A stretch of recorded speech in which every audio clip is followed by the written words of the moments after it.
Hello students, आज की video में हम real and imaginary parts find करेंगे। Write the real and imaginary part of the following numbers. यहाँ पर कुछ नंबर्स है जिसमें से हमें रियल और इमेजिनरी पार्ट को फाइंड करना है। तो हमारे पास ये -1 + 2 आयोटा, -1 + 2 आयोटा है। तो हमारे पास जो आयोटा वाले नंबर्स जिसके साथ आयोटा मल्टीप्लाई हो रहा होता है वो हमारे इमेजिनरी पार्ट होते हैं, और जो सिर्फ नंबर हमारा होता है वो हमारे रियल वैल्यूज़ होती है। तो यहाँ पर से अगर हम देखें तो रियल जो है हमारा वो है -1 एंड 2 जो है वो है इमेजिनरी पार्ट। इमेजिनरी पार्ट जो है वो हमारा है 2, क्योंकि जो आयोटे वाली के साथ जो वैल्यू होती है वो हमारी इमेजिनरी पार्ट होती है, और जो खाली नंबर होता है कांस्टेंट वो हमारा रियल होता है। पार्ट टू में -3 आयोटा + 2। अब यहाँ आयोटा वाला पहले दिया हुआ है, तो यहाँ हमारे पास जो रियल है वो 2 है और इमेजिनरी पार्ट जो है वो -3 है। रियल वैल्यू हमारी क्या है 2 एंड इमेजिनरी पार्ट जो है वो हमारा इक्वल -3, क्योंकि जो आयोटा के साथ जो वैल्यू है वो हमारी इमेजिनरी होती है। Part 3 -2 iota.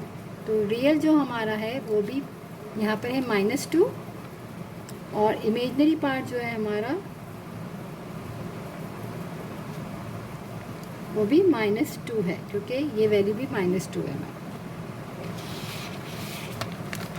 यहाँ हमें फाइंड करना है, find the value of x and y if यहाँ पर दो वैल्यूज़ दी हुई कि x + आयोटा + 1 इक्वल है 4 - 3 आयोटा। तो इस इक्वेशन से हमें x और y की वैल्यू को फाइंड करना है।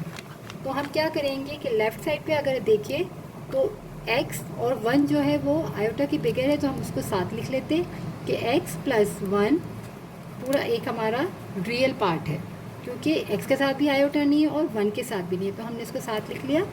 और फिर हमने क्या किया प्लस आयोटा y, यानी ये हमारा पूरा हो गया रियल और ये हो गया इमेजिनरी।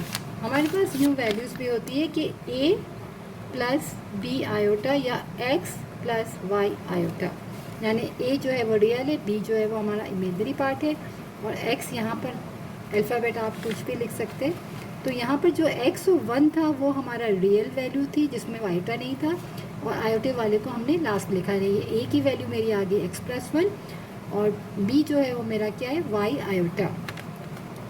इसी तरह यहाँ पर जो है 4 जो है वो रियल है और -3 आयोटा वाला जो है वो इमेजिनरी पार्ट है।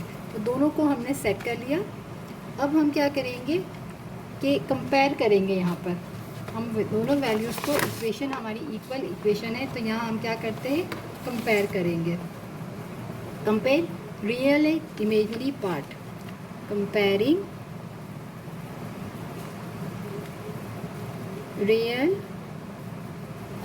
And imaginary parts.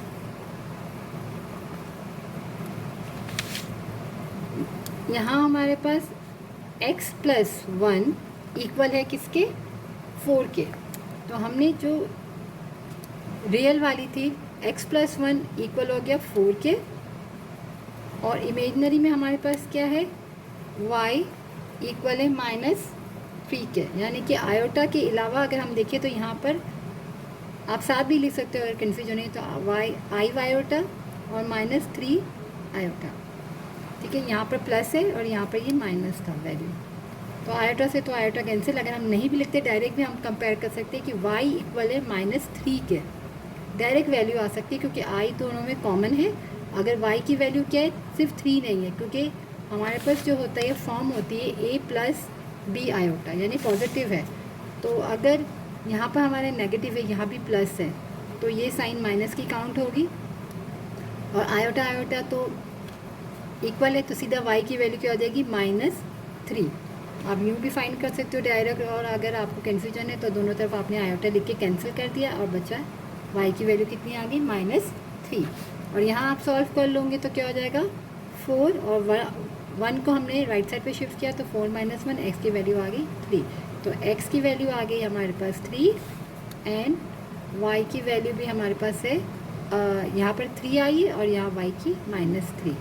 तो हमें x और y की वैल्यू भी फाइंड करनी थी। तो हम क्या करते हैं, रियल और इमेजिनरी को पार्ट्स को हम फिर इसमें हमने कंपेयर कर लिया और हमने, क्योंकि यहाँ हमें इक्वल गिवन था,